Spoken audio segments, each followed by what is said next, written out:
Chapter 3. My Father, Transferred to Missouri. Long Journey.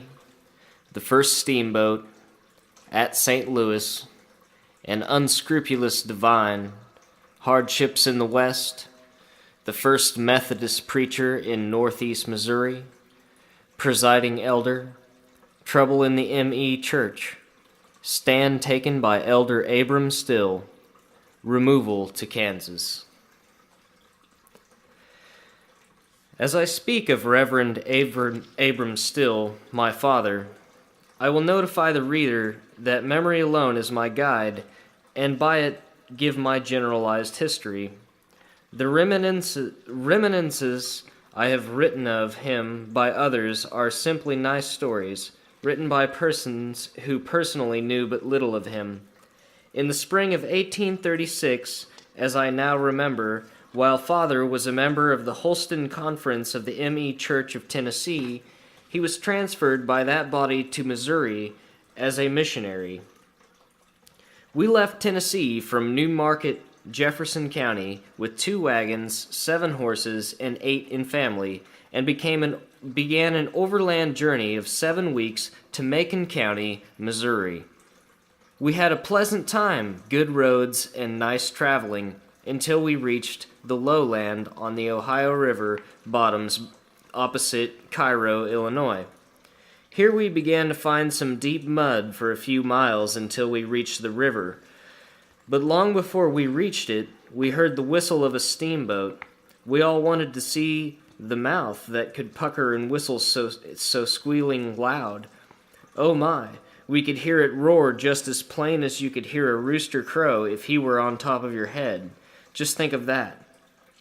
Meeting a man in the river, Father asked how far it was to the river, and he said it was 6 or 7 miles. We whipped up all the teams and pushed on, for we were determined to see that boat, see it pucker its mouth and whistle. Our ideas of steam were very crude, and we had much company then of the kind that knew but little of steam engines or any other kind of machinery. We drove up the banks of the river, and there it was, big as life, full of people, cattle, horses, sheep, merchandise, and movers, but they cut no figure with us. The boat was the sight. We saw it, and knew that could be and all that could be known. We had seen a real steamboat, and it was a whopper, too. It soon steamed up the river and went out of sight, but we supposed we knew all about steamboats, and this one afforded food for conversation for many days after. We were now ready to go to North Missouri as missionaries and educate the heathens and tell them all about steam. We were taken across the river by a ferry boat which ran by horsepower or a tread wheel. The driver whipped his horse, shouting, water up," to make them go faster. In about 1.5 hours, we landed in the state of Illinois and set out through the mud and water from Cairo to St. Louis. We had to hire pilots to guide us through the mud and water of the Illinois bottoms, for by missing the road a few feet we could sink into the mire and never get out.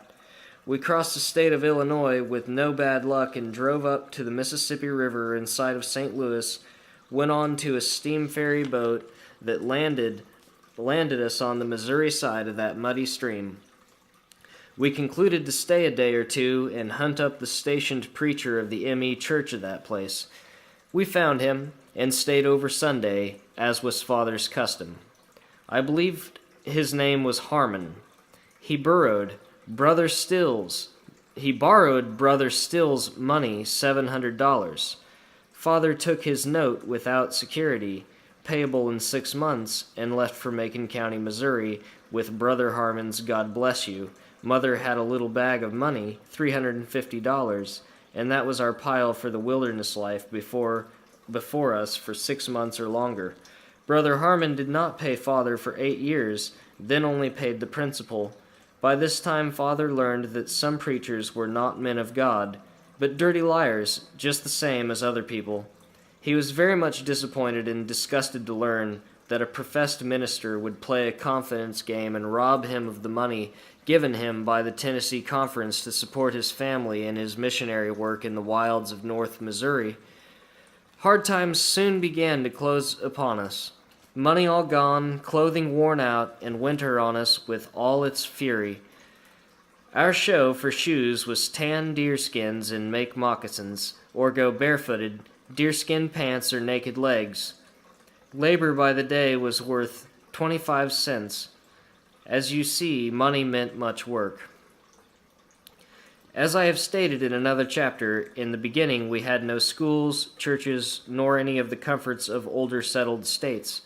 We had to make all our comforts or do without them for many years. But we brought grit with us, and went to work with a will.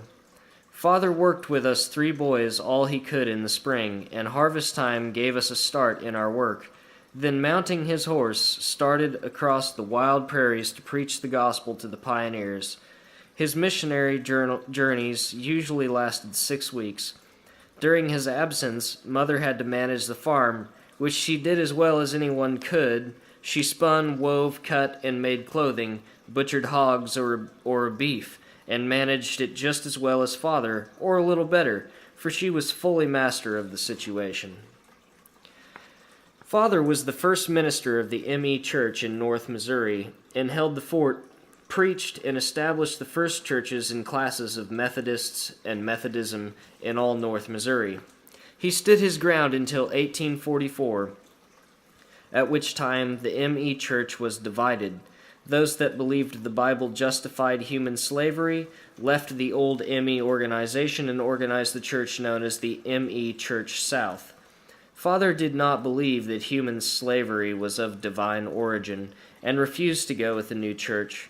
Committees of the M.E. Church South waited on him to induce him to go with them, but all was of no avail. He stayed with the old church and preached that slavery was a sin, which did not suit his brethren with the pro-slavery sentiments. He attached himself to the Iowa Conference of the M.E. Church and was appointed presiding elder, as I now remember, to look after those Missouri Methodists who opposed slavery. His brothers went with the new organization, informed him he must join them or leave Missouri, as his anti-slavery teachings could not be tolerated. But he did not heed their warning, and after a few years preaching in his old territory where he had established Methodism, he was appointed as missionary to the Shawnee Indians in Kansas. This ended his fight in Missouri. The latter part of that struggle was full of bitterness and tar, and feathers were strong arguments at that time freely used, which not being strong enough gave place to ropes and bullets. He was a man of strong convictions, which he maintained at all times and places. He took a bold stand for abolition, which he maintained until he saw human slavery wiped from every foot of North America, whether it was divine or devilish, and died rejoicing that he had been permitted to live to see all men in his country, whether white or black, free. I could give much history of his life from 1844 until he moved to Kansas, such as being threatened with violence, having his cane broken by the enemies of his religious stand with the M.E. Church, in the belief that he might have a spear cane to defend himself, and much more of the wars of the heated prejudice in churches' disputes. But I think I have said enough for the reader to know the character of the man and the time in which he lived.